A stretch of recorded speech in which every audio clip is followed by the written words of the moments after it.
Hello, my name is Carla Day-Johnson, and I'm with the Hedberg Public Library Art Committee. I'm speaking today with Larry Schuenemann from Whitewater, whose photography exhibit will be at the library for the month of September. Hello, Larry. Hi. It's a pleasure to see you today. Let's talk about your work. How did you get into photography? I really got into photography through my teaching. I was a teacher at Craig, and I was also a coach, and I was the head girls track coach. And what I got into was taking pictures of my track athletes, mostly while they were competing. And then at the end of the season, when we had a banquet, I would pick the best picture or pictures, always complimentary, and I would give it to them at our banquet. And I did that for many years. Oh, I bet they enjoyed that. Oh, they did. Everybody likes to see themselves in pictures. In a good picture, Good yes. pictures, that's right. And so that really got me into photography. And so then keep going. after I retired from teaching, I was always interested in the outdoors and nature. And so then I just transfer my interest in photography into taking nature photographs. And so I retired in the year 2000, so it's been 16 years that I've been taking nature photographs. And that's pretty much all you do is the nature stuff It's just now? nature, right? Yeah. A big difference between nature photography and portrait photography, do you think? Oh, definitely, yes. The nature photographs are unpredictable. I mean, you're always working with an unpredictable subject, so you never can anticipate exactly what may happen in your photographs. You can't get a frog to pose for you, right? Exactly, no.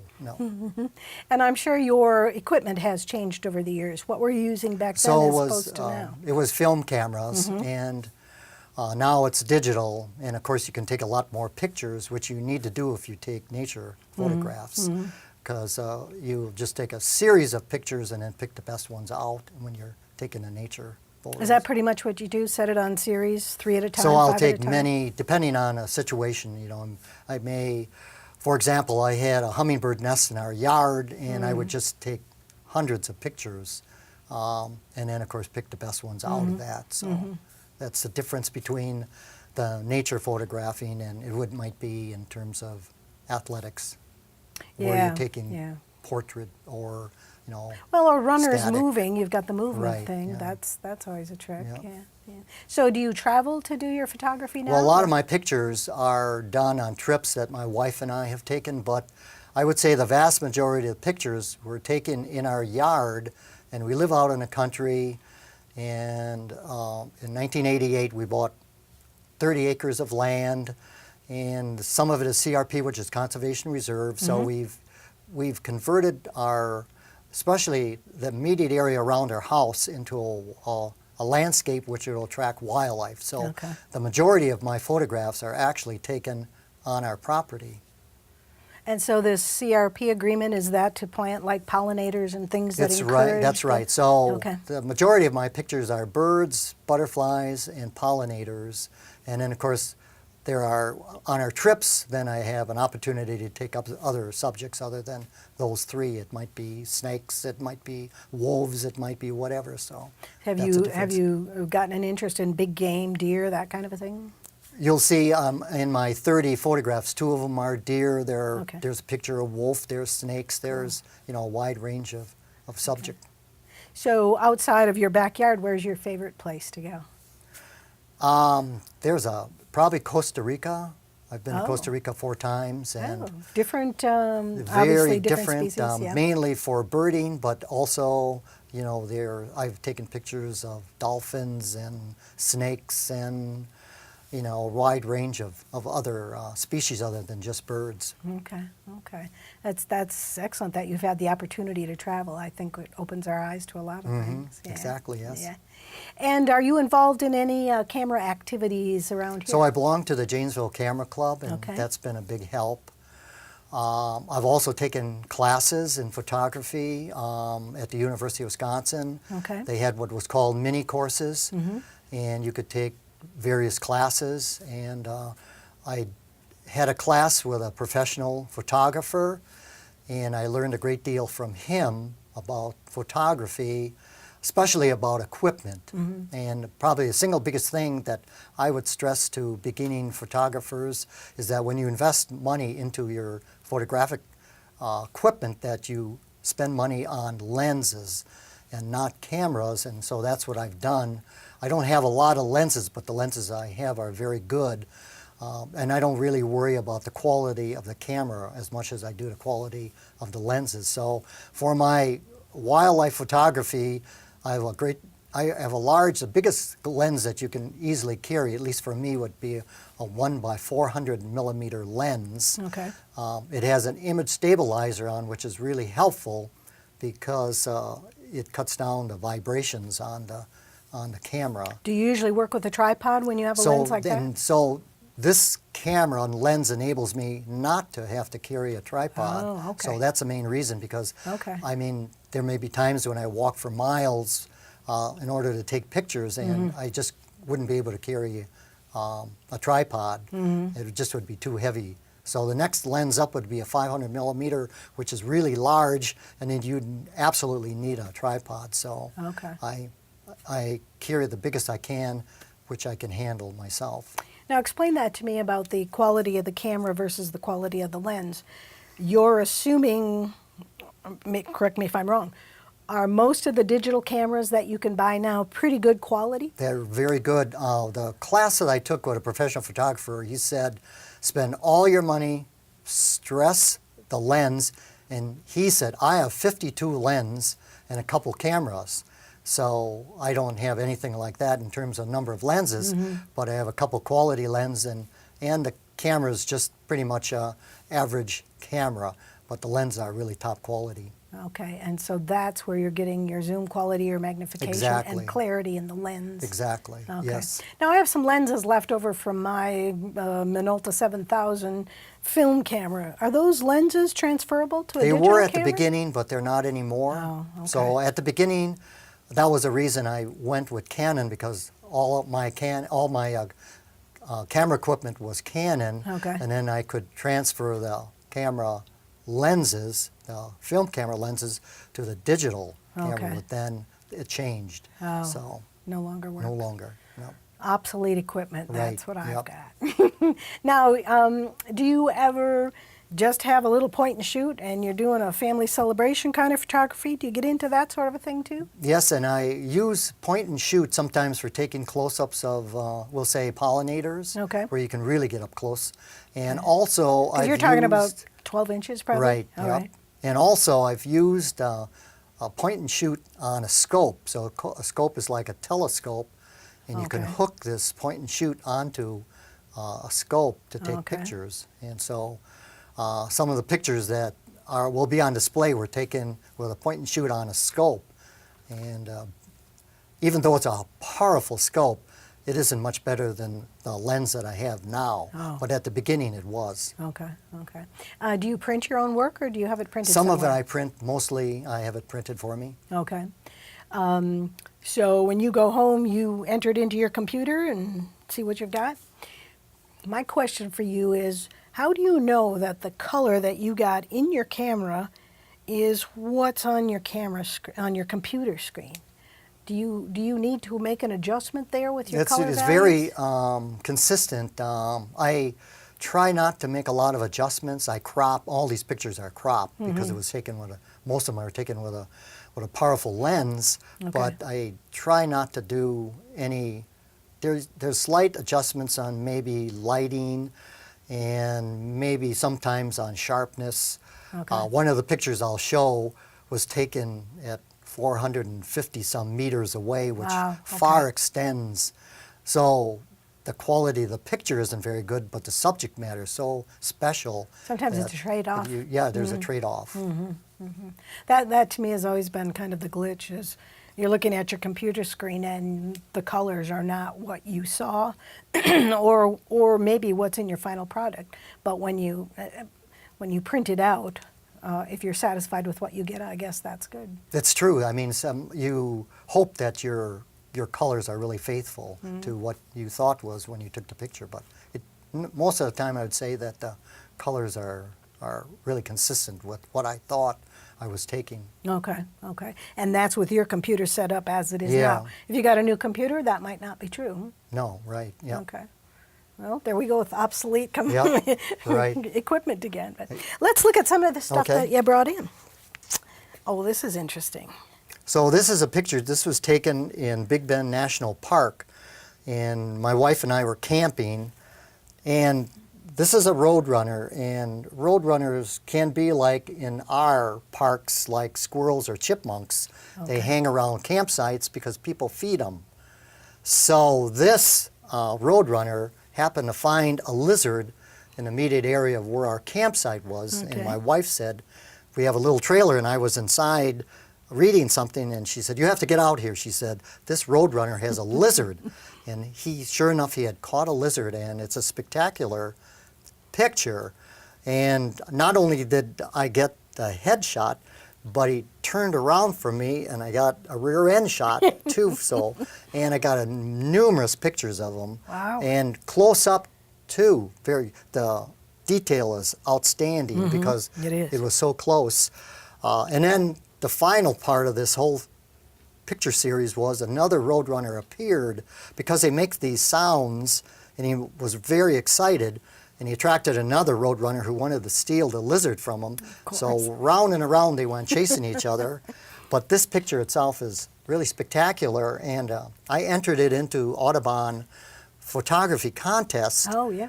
And there were more than 7,000 entrants into the competition. Wow. And there really isn't a winner. What they had is what they picked out was the top 100 photographs. So when they had it online, one of the first photographs I saw was a roadrunner, but it had a small creature in it, but not anything like this lizard. Yeah. And I thought my photograph was better than that one, but it wasn't chosen. Maybe there was something that I did when I filled out the application for the entrance into the Yeah, you never competition. know. So Yeah, yeah. whatever, it's one of my best photographs. The quality and the clarity, yes. Yeah. Very nice. You know that you remember where you were and the circumstances surrounding it. That You'll never makes it forget even, 'em. right? That makes it worth even more. Okay, tell me about this one. Okay, we happen to have a cottage in southern Michigan we inherited. My wife inherited, and the circumstances, almost every picture that I have, there's a story to it. And this is an amazing story to this picture. What happened was, this is in the middle of May, May 13th, and what had happened during the morning, it was cold and it was foggy, and then the fog cleared, and there were thunderstorms, and these are thunderstorms right here in the background. These thunderstorms went around the lake, so we weren't affected at all. And the weather conditions were really bizarre. In the morning, the temperatures were around 50 degrees, and by the time I took this photograph at approximately 4 p.m., the temperature was 80 degrees. Wow. So the temperature dropped, and the air there was just, you could feel streams of warm air blowing. And the lake was absolutely, this is a 450-acre lake. There wasn't a ripple on the entire lake. And at 4 p.m., this never happens. You get calm waters early in the morning or late in the evening at dusk. So my wife and I took this canoe and canoed around the lake. We were the only one on the entire lake, and the only ripples on the lake were from our canoe, and you could watch the ripples cross the lake, and it was unreal, or it would be better to say surreal experience to have this take place. Wow. Again, the weather was extraordinary. I've never experienced anything like that, where the temperature increased 30 degrees. And then did it ever really storm or no? No, it never did. Never Went did. right You could around. hear the thunder, but the storm went around the lake. So this is a north direction Okay. on it. Interesting. So to me, it's one of my best photographs. Now, a lot of people like to do water. They do the waves, they do the crashing water. water can be a little bit tricky, doing reflections and The all of that. reflections is really a neat thing to do with wildlife, where you have wildlife on the surface of the water and then a reflection on the water. I have a lot of photographs that involve reflections. Okay. Do you do much work out of your canoe? Do you? No, I'd always be mainly- afraid I was going to drop my camera. And that's exactly, you're always concerned about. I've Yes. taken a lot of chances with my equipment because I lost my camera because a canoe flipped. And so, but that's a gamble that you take. Yeah. So I'm very hesitant about taking camera equipment in a canoe. Yeah, it's just not stable. No. Okay, tell me about this. So this is a photograph that was only taken, excuse me, a couple weeks ago. So we were very fortunate to have a nest of hummingbirds, and we were able to observe this nest of hummingbirds from the beginning when she basically started building her nest till the time that this is the last photograph taken before these young birds are called, well, actually we call them babies, but once they leave the nest, they're fledglings, and they became fledglings, they left the nest. So it was an amazing experience to observe this entire, it started at the beginning of June and went to the end of July, this entire experience of observing a hummingbird nest. Wow. So you saw her building it and Building it, started that and early? yes, and from the egg, well, actually, we could never see the egg, but we could see the tips of their bills when they were big enough, and then you can see how big they are. They're almost Yeah. as big as she is, and we were really fortunate because 2 days after this picture was taken, we had a storm. The nest was not destroyed, but it probably could have meant that these fledglings would have died Yeah, from the drowned. storm. Yeah. So they were very fortunate. The color is really good. It's beautiful, the color. Is this moss? So those are lichens. So you can see. Okay, okay. So she has Like taken what's off of lichen here. from the branches and put it on to camouflage the nest, Okay. which is really amazing.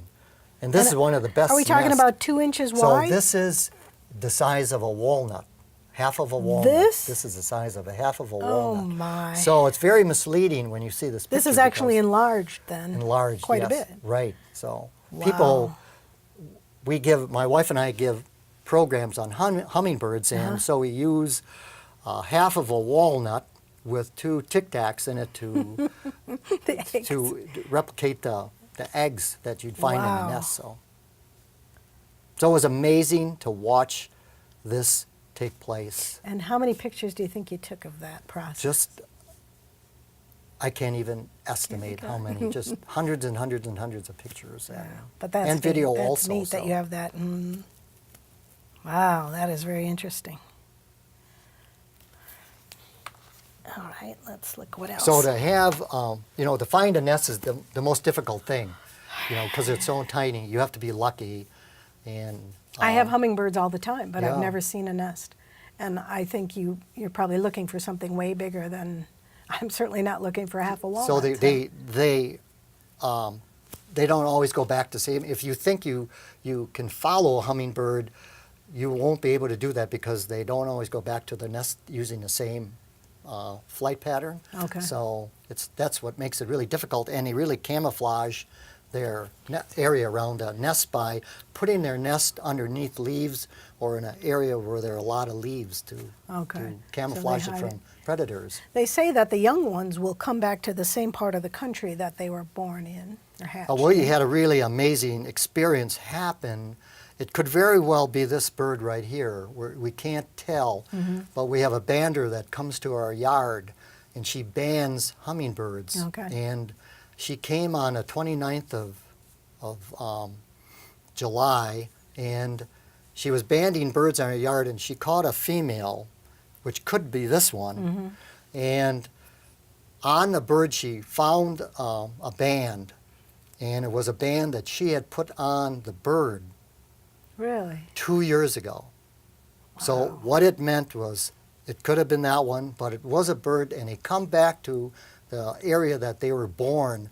So this bird in 2014 was hatched in the proximate area of our yard, flew across the Gulf of Mexico to Costa Rica or about somewhere in the area of Central America, flew back across the Gulf of Mexico, had a nest in the proximate area. They returned to where they were born, went back again to Central America, and then came back, and that's where she caught him. My gosh.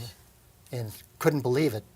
This is only the fourth bird that she's ever caught that she had banded That she had previously, banded. and the other three were in a state park in Wild Lucine, Huh? which is amazing. So we're really proud of the fact that Yes. this bird was in our yard for this many years. It's great that you offer that kind of a refuge for wildlife. I want to do more of that in my yard, and I have a horse pasture, so I'm going to start converting that over and plant things that, I have everything I think I can offer at this point, but I know there's more, and I always offer water, but to have that kind of access then and to be able to photograph the whole thing while it goes on, that's amazing. And that's what, that really, I would say I have taken over 4,000 photographs of hummingbirds in our yard, Wow. and probably over 3,000 photographs of butterflies in our yard, which is far more than any place else that Yeah, I've ever yeah. been.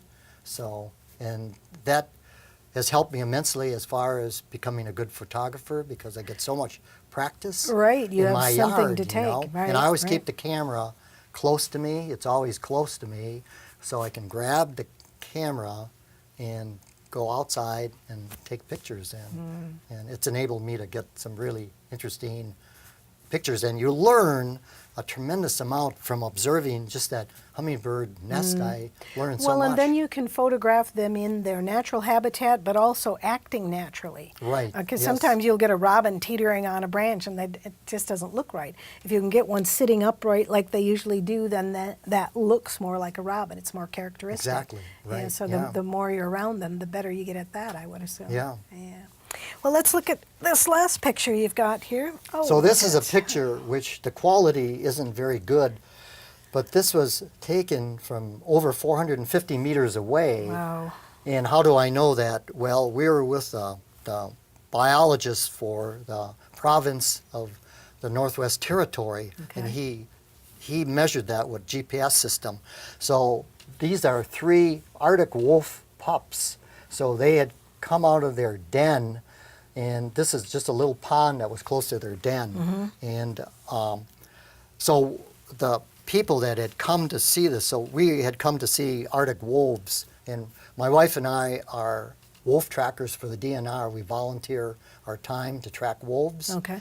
And so we've gone to Yellowstone, and of course we track wolves in Wisconsin. So this was an experience that we had an opportunity to do with the International Wolf Foundation, and to have this experience of taking pictures of Arctic wolves, because the wolves are pure white. And you would say, well, why would they be for a good part of the year, they stand out? Well, the picture doesn't do it justice. They're on the landscape. There are numerous white boulders like this. Oh, okay. And a wolf can curl up on the landscape, And and you'd you never can't tell see it from him. a boulder. Okay. So this was very interesting, because we had a number of people, and this is where I took a scope with a digital camera and hooked it up to the scope and took the picture. So That's why you could get that far. right, if I had had at that time, the camera equipment and the lens equipment for those digital cameras was not that good yet. Okay. So I just used and the scope wasn't even that good either. So this single picture turned out pretty well. I had to make some Considering the adjustments. obstacles and all, yeah. So they were really interesting to watch. So I had a den of fox kits one time. Honest, they could entertain you for hours. They just play. And they really play. Yeah, they do. Yeah. Yeah. Are the wolf like that? they or weren't. I think they were getting little a little big, bit maybe. bigger. So they're Very nice. after what we tried to do is not be seen, so we would disrupt the behavior of the wolf pups. But the alpha male saw us because we were on a ridge a long ways away. Okay. And he started howling, which is a method that they use to try to intimidate. So his howling was trying to intimidate.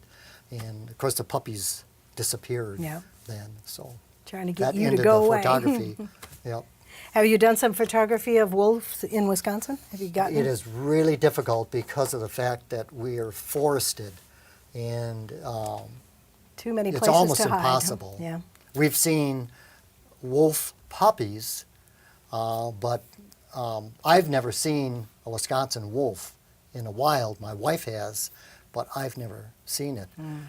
So we track in the wintertime by using tracks, and in the summertime we do what's called howling. We do a howling survey. So you go in an area where you know there's a wolf pack and you howl, and if the wolves are close enough, they'll respond in all likelihood. And the best time to do that would be at the end of June, the beginning of July, Okay. when the puppies are still small and they can't resist. They have to howl. And so when they howl, they will initiate response from the adults. Oh. Well, sometimes the adults will howl regardless. Yeah. But we've had the experience where I've howled, the puppies would start, and then you'd hear a bark, and it would be silence. It would be like, shut up, you know. So, Mom said be quiet. Interesting. so that's a really neat experience to Yes, howl and yes. get response back. Oh, But you yeah. don't always get wolves. You can get coyotes. yeah. You can get dogs. Oh, yeah. We've had barred owls answer back. Oh, yeah. You know, so you can have different creatures other than wolves answering back. You're the stranger in the woods. So, Right, Yeah. yep. Yeah. So what is there anything that you want to photograph that you haven't been able to? Oh, so we've been all over. We've been to Alaska, all over the United States, and photographing. I think we spent a lot of time in Yellowstone Yeah. doing Bears and that kind of thing too? bears and Yeah. everything. Yeah. The biggest thing with photography is you learn so much and you see some really unbelievable experiences. So, for example, like the wolf puppies in Yellowstone, I have a photograph, and the quality is not even as good as that one, where a bison died. And when we were there, there was a number of bison that died of natural causes. So the bison was lying there on the ground, and there was a wolf, a single wolf, that wanted to feed on this carcass. But there were a couple bison would not allow that wolf to come close to that carcass. So they were protecting it, which was a really unique experience. Yeah, You know, yeah. I never The heard of sociability such a of that, thing. right, right. And so I just kept watching it, and the wolf would not give up. The wolf just kept circling around the bison, and eventually the bison tired of doing that and then left the carcass, and then the wolf proceeded to feed on the bison. But that was an amazing experience Yeah. to see. One time on my land, I found a deer had been killed. So my brother put up a camera, and that night, a mother bear and her cubs came and ate, and a fisher. A fisher. And you'll never get a picture of them, I don't think, That is because really- they yes. go around at night. But he's on that. It's the infrared camera, so it's not. You can tell what it is, but you can't Yeah. tell much. Yeah. Just so interesting to even comprehend what's going on in the nighttime around that sort of a thing, and to be able to watch it. So in Yellowstone, if you are willing to take the time and stay and observe, I mean, you'll eventually have a grizzly bear appear, or you might have a grizzly bear chase another grizzly bear away, depending if it's bigger than that one. And then you'll have ravens, you'll have golden eagles, Yeah. and of course coyotes too. So Right. there's just a series of creatures that feed on carcasses and that's, again, they died of natural causes, so it's just, a natural thing that's occurring Mother right in front Nature, of your yeah, eyes, which right. is amazing to see. Right. And you get to take a picture of it for us to Right, see. exactly, yeah. That's the good part of it. So what are your future plans? Well, just I guess right now it is just to keep taking photographs, and I mean, I was taking photographs yesterday in our yard and Yeah. got some really nice pictures of hummingbirds. Okay. So, And what do you think, I just thought about this, people say take photographs early in the morning or late in the evening, not at noon. Tell me about that a little bit. What do you think about that? so it's true. Especially birds are most active in the morning at Okay. dusk. So the hummingbirds are most active at that time. Okay. And it doesn't have to be early morning or late evening, but there's a lot of truth to that. And the butterflies photograph much better, and they're most active from about 10 to 2. And you get beautiful photographs of the butterflies on flower blossoms. Mm-hmm. So that's what I try to do, because I like to say as beautiful as a flower is, it looks even more beautiful with a beautiful butterfly on it. So So at midday, you're going to get shadows down below the butterfly, but the butterfly should be well lit. is really beautifully well lit, and you Okay. can, and unlike hummingbirds, butterflies will nectar and stay there, so you can find the best angle for your photograph, the best background, the best angle to take the picture. You can even wait for it to land on the right blossom if you're patient enough. So that's what happens. Do as you far as ever butterfly. use a remote clicker? No, I don't. No remote clicker. I would love to set my camera up out on the deck and then step back a little bit so I wasn't, and then be able to remotely do it. I just have to do that someday. So you have to learn to be really slow moving and patient. Yeah, maybe Yeah, that's where I'm right. lacking. Well, I want to thank you so much for coming in today. It's been very interesting talking with you, and we look forward to seeing your exhibit at the library for the month of September. Well, thank you very much. Pleasure. Join us in September to see Larry Schuenemann's photography exhibit at the library. Thank you.